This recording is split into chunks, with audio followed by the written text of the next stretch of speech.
Bismillahirrahmanirrahim. Assalamualaikum warahmatullahi wabarakatuh.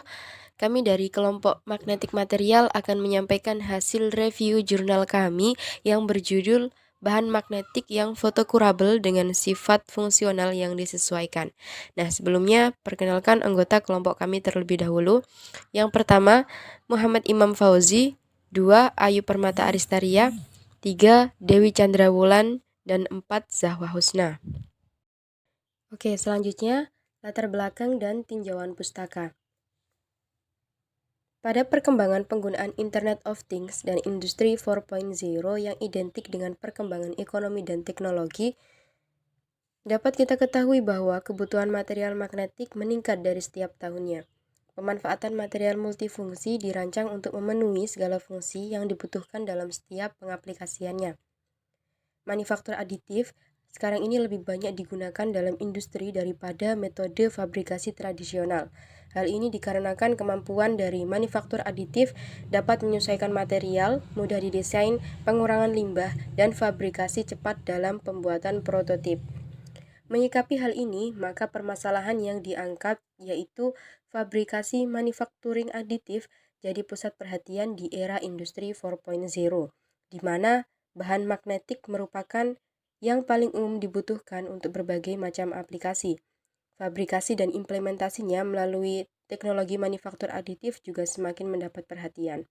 Dalam konteks ini, pengembangan material magnet yang fotokurabel berdasarkan polimer poliuretan aklirat dan partikel magnetik yang berbeda, termasuk magnetit, kobalt ferit oksida, dan paduan boron besi neodymium menggunakan manufaktur aditif dan analisa karakteristik material magnetik fotokurabel yang sesuai dengan pengaplikasian yang dibutuhkan. Oke, selanjutnya perkembangan manufacturing aditif. Seiring berjalannya waktu, manufacturing aditif mengalami perkembangan. Nah, awal dari manufacturing aditif ini berawal dari set lamination, di mana proses ini adalah yang paling sederhana dan paling tua dari manufaktur aditif. Selanjutnya, granular material binding, lalu dilanjutkan lag polymerization. Dan yang populer di belakangan ini adalah proses extrusion deposition atau 3D painting, di mana metode ini dianggap yang paling ramah lingkungan karena tidak memerlukan daya yang tinggi untuk mengoperasikannya. Dalam proses printing biasanya melibatkan pengawetan tinta atau sintering yang memberikan sifat akhir pada komposit. Nah, biasanya pelarut tintanya bersifat beracun, sehingga digunakan metode UV curing sebagai langkah pengawetan tinta yang ramah lingkungan guna menjalankan kimia hijau atau green chemistry. Oke, selanjutnya pemilihan bahan. Komposit polimer ideal untuk pengembangan bahan multifungsi yang kompatibel dengan teknologi pemrosesan manufaktur aditif. Di satu sisi, komposit polimer memanfaatkan kombinasi sinergis dari konstituen anorganik dan organik. Matriks yang digunakan adalah matriks yang dapat diteliti dengan UV, yaitu polimer poliuretan aklirat. Matriks polimer menawarkan keuntungan dalam hal kemampuan proses yang meliputi sifat fisikokimia dan viskositas rendah, dispersi pengisi mudah, daya rekat, stabilitas kimia, ketahanan cuaca, dan abrasi tinggi dan sangat baik. Biokompatibilitas, transparansi tinggi, pembengkakan rendah. Terdapat 3 pengisi partikel yang berbeda. Yang pertama yaitu magnetit atau Fe3O4. Pemilihan bahan ini dikarenakan stabilitas kimia yang tinggi, magnetisasi saturasi sedang, koersivitas yang relatif tinggi. Kedua, paduan boron besi neodymium atau NdFeB. Pemilihan bahan ini dikarenakan bubuk berukuran mikron, kuantitas logam menurun, koersivitas dan magnetisasi saturasi tinggi. Dan partikel yang ketiga yaitu kobalt ferit oksida atau CFO. Pemilihan bahan ini karena magnetisasi saturasi sedang dan koersivitas yang relatif tinggi, paling banyak digunakan untuk pengisi komposit polimer dan menunjukkan stabilitas kimia tinggi. Oke, untuk selanjutnya adalah metode. Nah, ini adalah gambaran singkat dari proses pembuatan komposit magnetik di mana fotoresin ditambahkan magnetic particle lalu dikenai UV light akan menghasilkan UV Cured magnetic film. Untuk alat dan bahannya ada pisau printing, mesin UV curing, magnetic stirrer, ultrasonic cleanser, dan lain sebagainya. Dan untuk bahannya ada polyurethane akrilat, magnetik, dan beberapa bahan lain bisa dibaca pada slide. Selanjutnya, prosedur penelitian. Yang pertama ada preparasi, di mana pencampuran mekanik antara partikel magnetik Fe3O4 10%, CFO 6%, NdFeB 50% yang disesuaikan dengan volume resin UV. Setelah pencampuran secara mekanik, dilakukan proses ultrasonikasi, yaitu dengan perendaman 3 jam pada suhu 35 derajat Celcius untuk mendapatkan desagregasi bubuk yang baik. Selanjutnya dilakukan pengadukan dengan magnetic stirrer yang diaduk selama 2 jam pada suhu ruang agar sampel homogen dan diperoleh dispersi pengisi yang baik. Selanjutnya dilakukan teknik Dr. Blade, yaitu pemerataan menggunakan pisau printing agar cairan ketal dapat teroles rata pada kaca. Selanjutnya dilakukan proses UV cure, yaitu pengeringan dengan sinar UV selama 90 detik pada suhu kamar dengan radiasi 1000 watt per meter persegi. Selanjutnya dilakukan pencucian dengan 2 propanol, di mana film dipisahkan dari substrat kaca dan direndam dengan 2 propanol selama 5 menit dan dikeringkan di suhu ruang tanpa cahaya, sehingga diperoleh film dengan ketebalan 50 dan 100 mikrometer yang ditentukan menggunakan capillary digital electronic power fix. Prosedur penelitian yang kedua yaitu ada teknik karakterisasi. Nah, yang pertama ada proses fotopolimerisasi yang akan dievaluasi dengan kalorimetri pemindaian foto diferensial atau foto DSC. Dalam hal ini, satu tetes sampel cairan buram disinari dengan sinar UV di udara pada suhu kamar selama 5 menit. Pada saat yang sama, aliran panas dipantau. Kemudian, kurva DSC dinormalisasi dengan berat sampel dengan mempertimbangkan jumlah bahan magnetik yang ditambahkan. Selanjutnya, penampang sampel diperoleh dengan scanning elektron mikroskopi atau SEM, yang mana sampel dilapisi dengan emas 20 nanometer dengan sputtering dengan peralatan Polaron SC502. Lalu, karakterisasi kimia sampel nanokomposit dapat dipelajari dengan spektroskopi inframerah transformasi Fourier dalam mode refleksi total dilemahkan. Lalu, sifat thermal sampel dievaluasi dengan hal suhu transisi kaca dengan kalorimetri pemindaian diferensial atau DSC. Kemudian, sifat mekanik dievaluasi menggunakan mesin uji universal Shimadzu model AGIS. Selanjutnya, arus searah dan konduktivitas listrik dari komposit magnetik dipelajari dengan mengukur kurva intensitas arus dengan picometer atau sumbu tegangan Kittley. Dan yang terakhir, sifat magnetik komposit dapat diukur pada suhu kamar dengan lob hysteris magnetik menggunakan microsense EZ7 vibrating sample magnetometer atau VSM. Selanjutnya, hasil dan pembahasan. Pada proses UV curing, pengaruh keberadaan partikel magnetik pada proses UV curing dari fotoresin PUA komersial dipelajari dengan foto DSC. Gambar A menunjukkan derajat konversi atau alfa sebagai fungsi waktu penyinaran, sedangkan gambar B menggambarkan laju fotopolimerisasi atau RP untuk sampel NdFeB per PUA dengan kandungan pengisi yang berbeda.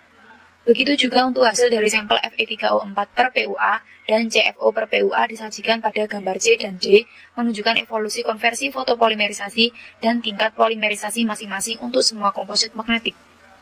Pada sampel Fe3O4 dan CFO terjadi penurunan konversi polimerisasi dan alfa berkurang ketika penambahan nanopartikel magnetik.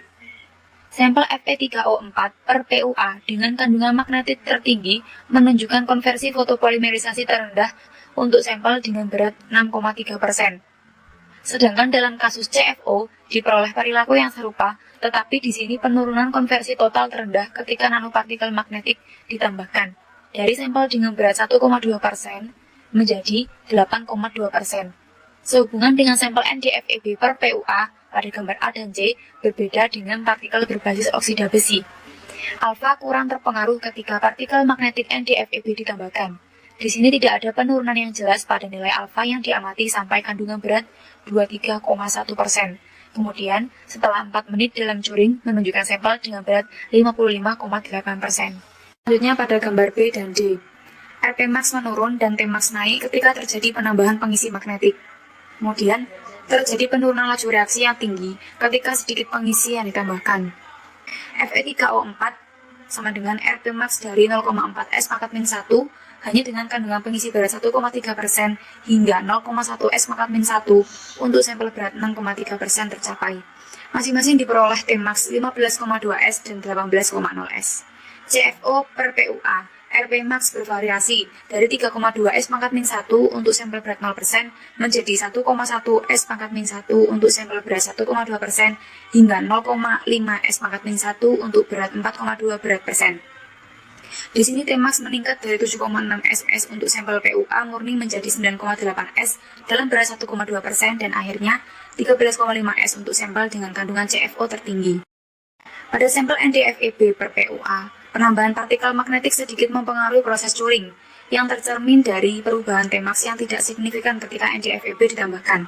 Rpmax nilainya dikurangi menjadi 2,9 S pangkat min 1 untuk sampel dengan kandungan pengisi berat 6,5% dan terus menurun secara linear hingga 0,6 S pangkat min 1 ketika kandungan NdFeB meningkat. Lanjut. Pada gambar D, E, F menunjukkan bahwa partikel Fe3O4 tidak terdispersi dengan baik dalam matriks PUA, seperti yang ditunjukkan oleh jumlah ukuran sekitar 20 mikrometer dari aglomerat kecil yang lebih besar untuk kandungan pengisi yang lebih besar.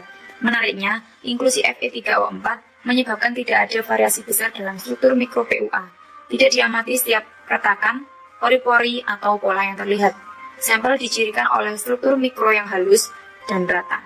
Di sisi lain, kehadiran Fe3O4 menginduksi perubahan morfologi PUA yang mengarah ke struktur seperti serpihan yang lebih ditandai untuk sampel dengan jumlah partikel tertinggi. Selanjutnya, dalam kasus sampel CFO per PUA, hasil yang serupa dibandingkan dengan perolehan komposit Fe3O4 per PUA. Untuk sampel dengan kandungan pengisi sekitar berat 1% pada gambar G, aglomerat kecil teramati, sedangkan dengan meningkatkan kandungan partikel magnetik sekitar berat 6%, pada gambar H, ukuran dan kuantitas aglomerat meningkat. Dalam kasus sampel dengan kandungan pengisi tertinggi, berat 8,2% pada gambar I, diperoleh aglomerat besar sekitar 50 mikrometer dalam semua kasus dan sejenisnya untuk Fe3O4 komposit. Struktur seperti serpihan diinduksi dalam PUA dengan adanya pengisi CFO, namun lebih menonjol untuk sampel dengan pengisi yang tinggi. Mengenai komposit NdFeB per PUA pada gambar C, menunjukkan bahwa dispersi yang baik dari partikel NdFeB tidak tercapai untuk kandungan filler yang rendah, berat 6,5%, terutama karena ukuran partikel yang lebih besar.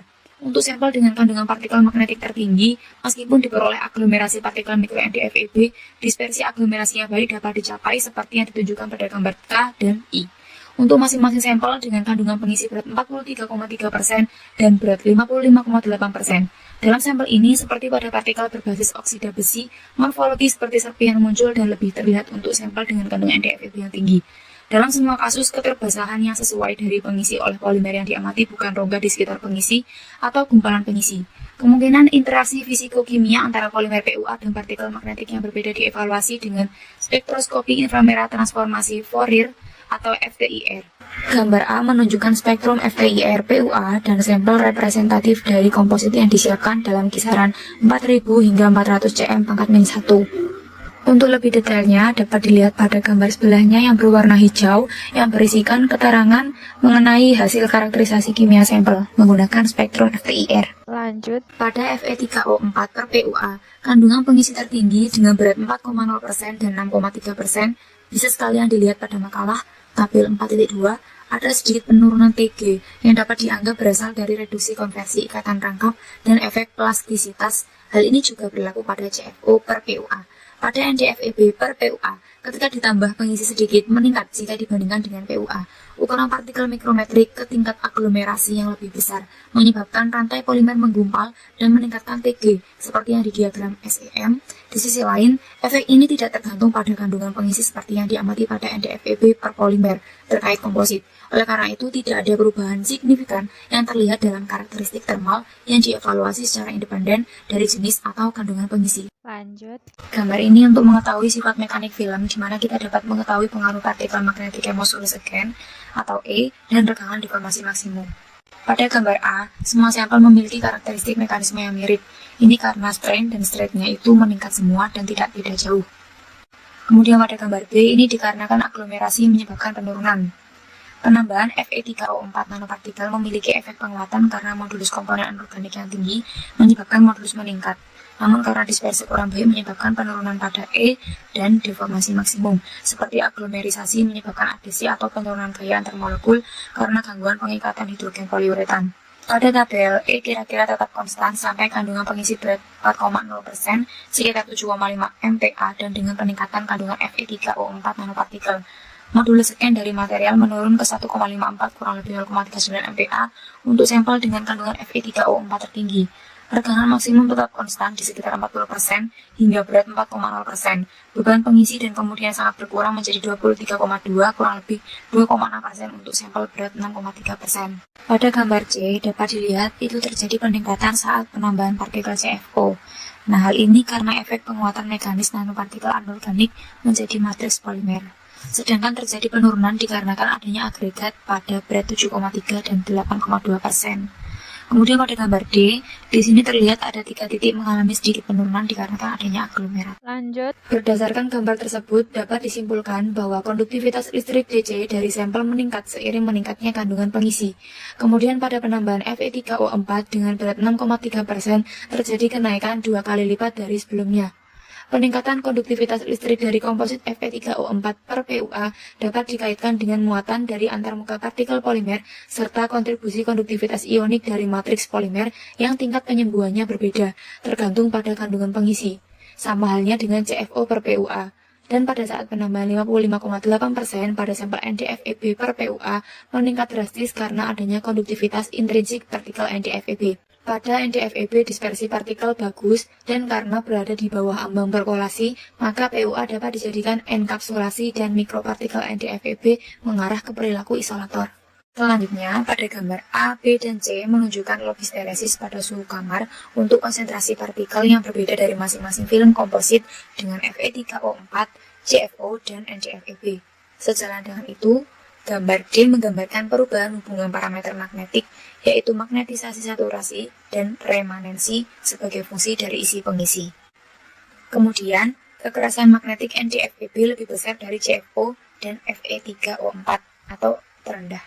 Berdasarkan SEM, sifat magnetik diukur dari nominal berat 6% memiliki konsentrasi bahan magnetik yang lebih besar atau sebaliknya. Sampel mengandung Fe3O4 memiliki konsentrasi partikel yang lebih rendah pada daerah yang diukur. Hal ini dikarenakan di SEM pendispersian tidak homogen. Kemudian, nanopartikel CFO dan Fe3O4 menunjukkan magnetisasi dengan saturasi yang lebih rendah daripada bahan bulk. Komposit dibuat dengan Fe3O4 menunjukkan remanensi yang sangat rendah dan perubahannya hampir dapat diabaikan ketika kandungan nanopartikel dimasukkan berkerut, mulai dari 0,09 mol per G untuk sampel berat 2% hingga 0,30 mol per G untuk sampel berat 10%. CFO remanen berubah dari 0,26 mol per G pada kandungan pengisi berat 1% menjadi 1,69 mol per G pada berat 6%, seperti yang ditunjukkan pada gambar D. Ketika pengisi adalah NdFeB, nilainya jauh lebih besar dari perubahan relatif juga lebih tinggi, karena fakta bahwa jumlah pengisi yang ditambahkan jauh lebih besar dan berkisar dari 5,18 mol per G untuk sampel 6 PL persen hingga 44,95 mol per G untuk sampel 50 berat persen. Terakhir, Kesimpulan, diperoleh material magnetik photocurable berdasar polimer poliuretan akrilat dan magnetit, kobalt ferit, dan paduan boron besi. Kemudian diperoleh juga dispersi pengisi yang sesuai untuk partikel magnetik yang berbeda dengan aglomerasi kecil yang terdispersi dengan baik di sepanjang polimer dan memperoleh morfologi seperti serpihan karena penambahan pengisi. Yang ketiga, sifat thermal tidak bergantung pada jenis dan kandungan pengisi, sedangkan modulus yang sangat berkurang untuk komposit berbasis oksida besi, namun modulus yang untuk sampel NdFeB per PUA meningkat.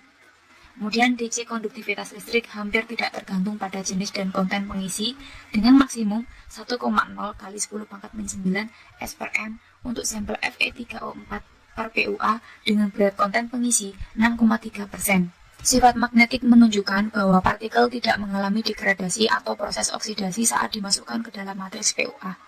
Pada Fe3O4 MS sama dengan 3,7 mMol per G, MR sama dengan 0,27 mMol per G, dan tidak ada koersivitas. Kemudian pada CFO per PUA, MS sama dengan 6,50 mMol per G, MR sama dengan 1,69 mMol per G, dan koersivitas 2000 OE. Kemudian pada NDFeB per PUA menunjukkan MS sama dengan 63,86 mMol per G, MR sama dengan 44,95 mMol per G, dan koersivitas 7000 OE. Jadi, Pengembangan bahan magnetit dapat diproses melalui manufaktur aditif dengan respon magnetik yang disesuaikan untuk persyaratan aplikasi tertentu. Sekian presentasi dari kami, kurang lebihnya mohon maaf. Wassalamualaikum warahmatullahi wabarakatuh.